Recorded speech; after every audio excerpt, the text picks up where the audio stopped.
So can you tell us about when you started caregiving? I guess it was 2012. Oh, mm-hmm.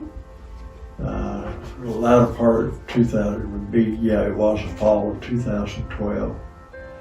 And when she was diagnosed, I forgot the doctor's name now, but she was diagnosed with Alzheimer's as well as Parkinson's.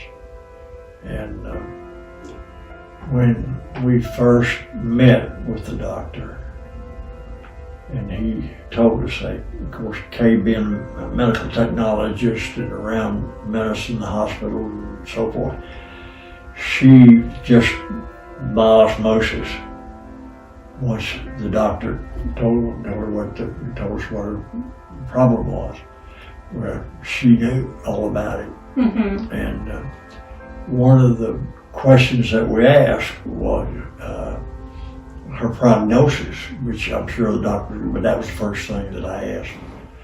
And he said, well, she has 3 to 6 years. And so anyway, as it turned out, it was 2 years and 9 months from that time. But because of Alzheimer's, Arkansas, I and the family were able to make it through that length of time before she passed away. Can you give us a brief description of your daily or weekly routine as a caregiver? Well, certainly feeding her, Mm-hmm. taking care of her, helping her dress, and bathing her.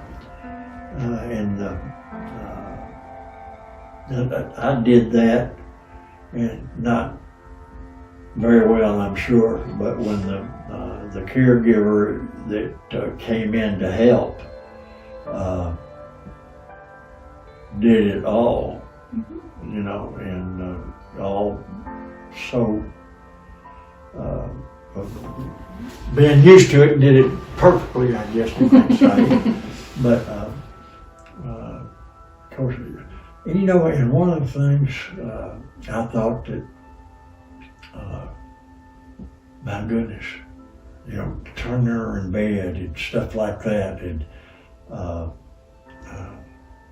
it was a chore. Mm-hmm. Because I didn't know how to do it right. Mm-hmm.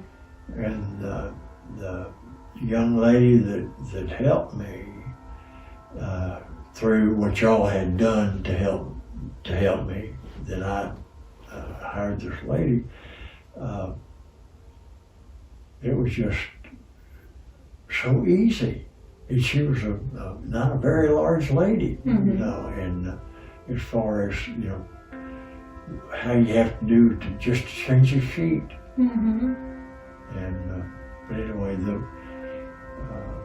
because of y'all made my job so much easier and kept my wife so much more comfortable. What is a challenge that you faced as a caregiver? What was the challenge? Mm-hmm.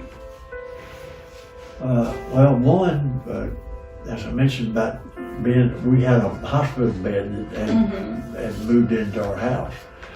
We moved it in there, and Kay thought that she was going to have to be leaving the house, and she didn't want that. As a matter of fact, we one Sunday after church, my daughter said, "Why don't we take young mom just before we had to come to you?" And said, "Let's take mom and look at some places for assisted living." And I said, "Hey, that's a good day. Today's a good day, it's a pretty day." And I said, "That's a good idea."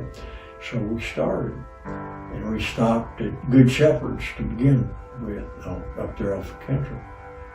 And because we had several people from our church there. And so anyway, we knew that wasn't the facility we weren't to the point that we could use that facility. And as we left, I asked Okay, I said, honey, what do you think about that place? She said, I didn't like it. And I said, oh, okay. And as we were driving down Cancel, we were going to go to Chenal, they looked some places out there.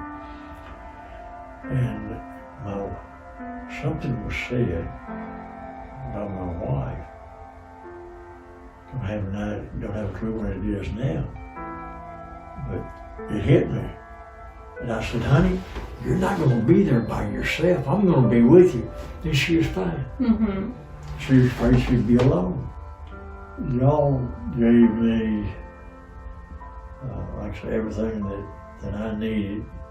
You helped me in so many ways and through several situations. And